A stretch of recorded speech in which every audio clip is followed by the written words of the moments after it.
Japan के ambassador जो है वो इंडिया में बनारसी पान खा रहे हैं, यानी कि कई के पान बनारस वाला। अच्छा सॉरी, 150 रुपया देगा।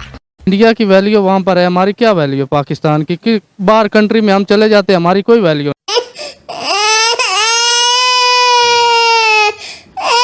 आप अपना मुल्क देखिए, आपके खुद के मुल्क के अंदर आग लगी हुई और आप पीछे पड़े हुए कश्मीर के, और वो भी जो आपकी साइड का नहीं है, वो जो एक्चुअली डेवलप हो रहा है जहाँ पे अच्छी चीजें। भाई G20 कॉन्फ्रेंस उन्होंने करनी थी, करके दिखा दी डंके की चोट पर।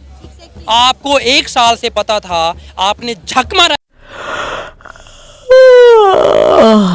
इंडिया ने एक सक्सेसफुल वहां पर मीटिंग करवा के पाकिस्तान के मुंह के ऊपर एक जोरदार तमाचा मारा है कि आप हमें रोकते रह गए, आप हमें धमकियां लगाते रह गए, हमें तड़ियां लगाते रह गए, और हमने 3 दिन की कामयाब मीटिंग वहां पर करके दिखाई है।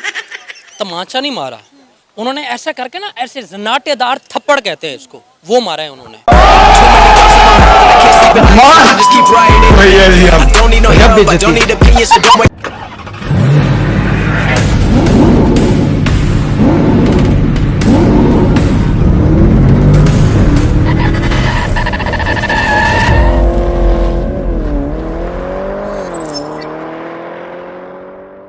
एक साल से आईएमएफ जो है वो हमारे पड़ोसी देश पाकिस्तान को बंदर का नाच नचवा रही है, लेकिन दोस्तों जो शर्तें आईएमएफ ने रखी थी उसमें से पाकिस्तान ने आधे से ज्यादा शर्तें मंजूर कर ली। सबसे पहली शर्त यह थी कि अपनी आवाम की चमड़ी उधेड़ो, उधेड़ दी, आवाम की चमड़ियां उधेड़ दी।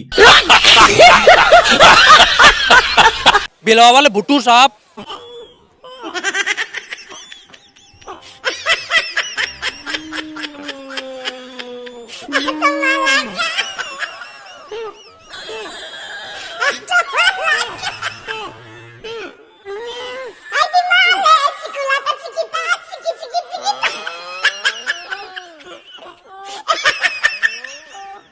मां सवाए चाइना की मजबूरी के 3 या 4 लोग नहीं गए ना वहां पे, ये सऊदिया, तुर्की और इसके अलावा। किसको रोक लिया आपने?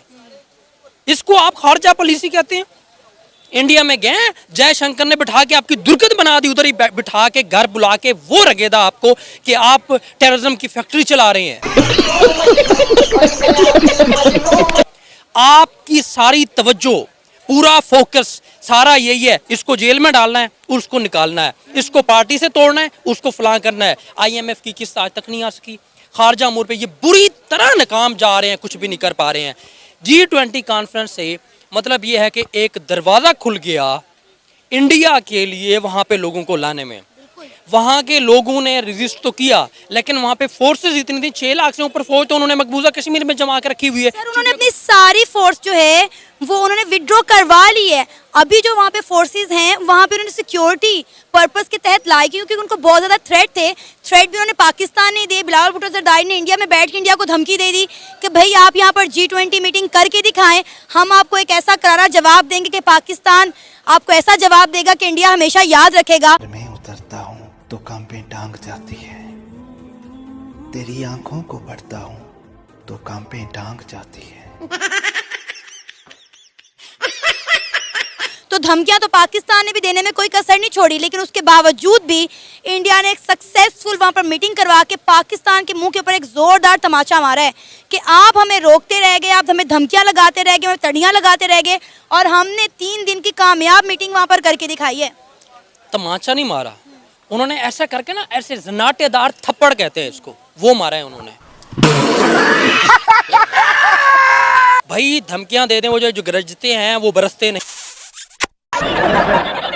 आपका खुद मुल्क देखो क्या हाल हुआ है। मैम हम क्यों नहीं मान रहे? क्या आपको क्या लगता है, क्या वाकई हमारे जज्बात कश्मीर से जुड़े हैं, या फिर हम सिर्फ एक जिद में पड़े हैं कि हमें ये एरिया हासिल करना है जिसकी वजह से हम उसके डेवलपमेंट को एक्सेप्ट नहीं कर रहे? अब मैं वो बता रही हूँ ना आपको, डेवलपमेंट हो भी रही होगी मगर एक नैरेटिव फैलाया हुआ है ना, वो नैरेटिव इतना स्ट्रांग है और वो कब से चल रहा है वो नैरेटिव कि कश्मीर को आजाद करवाना है, कश्मीर हमारा हिस्सा है, कश्मीर है। कश्मीरियों से आप पूछे तो वो तो कहते हैं हमें आपका पार्ट बनना भी नहीं है, they just want to be left alone. उनसे खुद पूछ लो ना कि उन्हें क्या चाहिए, वो कहते हैं हमें आपका पार्ट नहीं बनना है। आपको यही बोलते हैं अपना मुल्क तो सुधार लो पहले। सो आप वही फिर बात आती है, ये नैरेटिव फैलाया गया है, लोगों के जज्बात को आप उठाते हैं। किस चीज पे आप उठाते हैं? ये बता करके वो पाकिस्तानी एक तो नेशनलिस्ट उस पे और एक रिलीजन के उस पे आप लोगों को भड़का रहे हैं और उनके जज्बात वो कर रहे हैं। और वो लोग उन लोगों को यही चीज बताई हुई ना, अब कोई पाकिस्तानी उठ के कश्मीर जाके तो नहीं देख रहा ना कि क्या हो रहा है, वो तो बस उनके दिमाग में डाल दिया कि नहीं वहां पे बड़ा जुल्म हो रहा है उन पे, तो वहां जुल्म हो रहा है। यहाँ पर बोलते रहते हैं यहाँ पर मुसलमानों पे जुल्म हो रहा है या इंडिया में जुल्म हो रहा है, बोल दिया है तो बोल दिया है। किसी ने जाकर कभी चेक किया है? कितने लोग आपको लगता है कि यूट्यूब पे जाकर सर्च करते होंगे और देखते होंगे कि वाकई में कश्मीरी क्या बोल रहे हैं? बहुत कम पॉपुलेशन होगी जो आपको दिखेगी जो ये कर रही होगी। ज्यादातर हमारे इंडियन ऑडियंस देख रही होती है, पाकिस्तानी कहाँ देखते हैं ये चैनल्स? आप मुझे खुद बताइए, डू दे वॉच इट? तो जब आपको सच्चाई पता नहीं है तो आप फिर वही नैरेटिव जो आपके मीडिया आपको बता रहा है, आपके पॉलिटिशियंस आपको बता रहे हैं, आपके रिलीजियस स्कॉलर्स आपको बता रहे हैं, तो वो ठोका जा रहा है, ठोका जा रहा है, ठोका जा रहा है। So that's what our public wants now. टपा टप मालूम ना। मैम अगर मैं पर्सनली आपसे पूछूं तो पाकिस्तान और भारत में क्या फर्क है आपकी नजर में?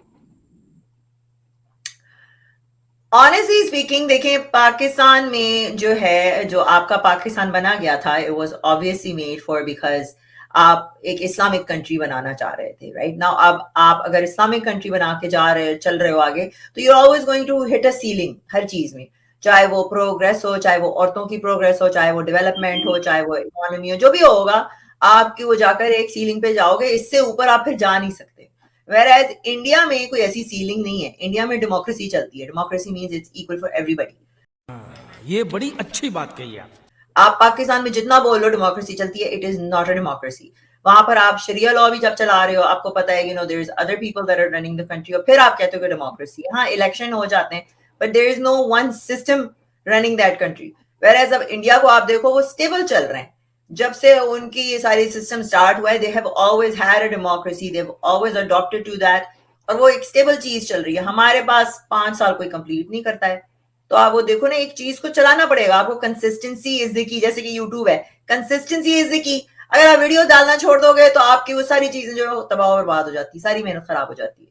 सो दैट इज 2 फैक्टर्स मैं मानती हूँ कि एक तो कि इनके ऊपर कोई रिलीजन की वो छत नहीं है कि आप इससे बाहर नहीं काम कर सकते हो, इससे बाहर यूं एक्सप्लोर नहीं कर सकते हो। सो दे हैव वन उस पे, और दूसरी बात ये कि they actually have a democracy and a system that works for everyone। जी, और बड़ा अच्छा लग रहा था, और यकीनन इंडिया जाकर जो है, चाहे वो जापान के हों चाहे यूरोप के कोई एम्बेसडर्स हों, उनको बड़ा मजा आता होगा। बड़ा कलरफुल किस्म का कल्चर है, और पान तो खैर थोड़ा बहुत मुझे भी पसंद है, लेकिन मीठा पान, और ये नहीं कि तंबाकू छम्बाकू डाल के और अजीब सा, लेकिन कभी कभार बहुत कम खाती हूँ, लेकिन कभी यहाँ तो खैर मिलता ही नहीं इस्लामाबाद में, लेकिन ये कि कराची जाना हो तो फिर कभी कभार पान भी खा लिया जाता है। अमेरिका के ख्वाब देखने छोड़ दे, अब अमेरिका कुछ नहीं कर सकता आपसे, वो टोटली भारत के साथ है, और वो भारत से पूछ के बात आपसे करेगा। ये डॉलरों के ख्वाब छोड़ दे।